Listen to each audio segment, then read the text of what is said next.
4 মাস পর গ্রামে ফিরেছেন সহিংসতার শিকার পাবনার ঈশ্বরদী চর গড়গড়ি গ্রামের 1.5 শতাধিক পরিবার।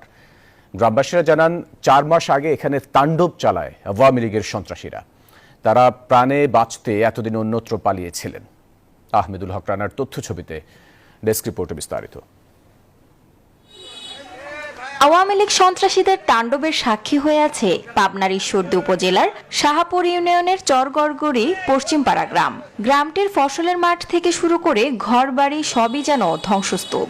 আসবাবপত্র, জমির ফসল, পুকুরের মাছ, গবাদি পশু সবকিছুই লুটপাট হয়েছে।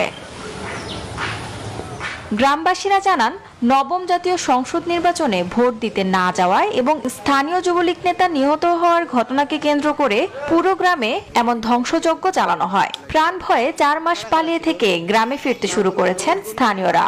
গ্রামে ফিরে এসে দেখছেন ভিটে মাটি ছাড়া কোনো কিছুই অবশিষ্ট নেই। বাড়ির পর আসি যখন মিসাল পালাক মাছ ধরলি ভাগ শুরু করলি, তখনও আমি যাই অনুরোধ করে ঠেকাচ্ছি, তোর আল্লাহ রসুল কি লাগে তোরা পাইছি যা, এরম করতেছি। তখন আমার এই হাতের পর কোপ মারে, এই কোপ আমি হাত দিয়ে ঠেকাই। গরু বাছুর লিগেছে, ছাগল লিগেছে, সবকিছুই আমার লিগেছে আর কি। আমরা তো আমলিকে ভোট দিই নিকো, এটাই হচ্ছে বড় কিছু। প্রত্যেকটা বাড়ির দরজা জানালা গ্রিল সহ আসবাব, সমস্ত আসবাবপত্র লুটপাট করে নিয়ে গেছে। এসব ঘটনায় পুলিশের কাছে অভিযোগ দিলেও কোনো প্রতিকার পাননি বলে অভিযোগ ভুক্তভোগীদের। খারাপই হওয়ার পরে যে ঘটনাটা ঘটেছে, এটা মেম্বারের দ্বারাই সম্ভব হয় না যে এটা ঠেকায়, ঠিক আছে।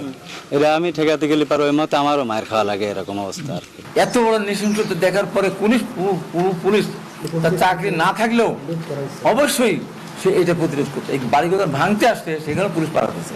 যদি ক্যাম্পাসে যদি কেউ এটা প্রতিরোধ করতে যায়, এই নৃশংসভাবে করেছে, মামলা পর্যন্ত হয়নি। পুলিশের দাবি, সুষ্ঠু তদন্তের মাধ্যমে অবশ্যই দোষীদের আইনের আওতায় আনা হবে। ওটা ওদের যদি বিক্ষোভটা কেউ লাগিয়ে যে মামলা নাই অমুক তমুক হয়েছে শোনায় যাচ্ছে বলেন, আমি ওদের সাথে কথা বলতেছি, ওদের সাথে বসবে, যদি সমস্যা নেই।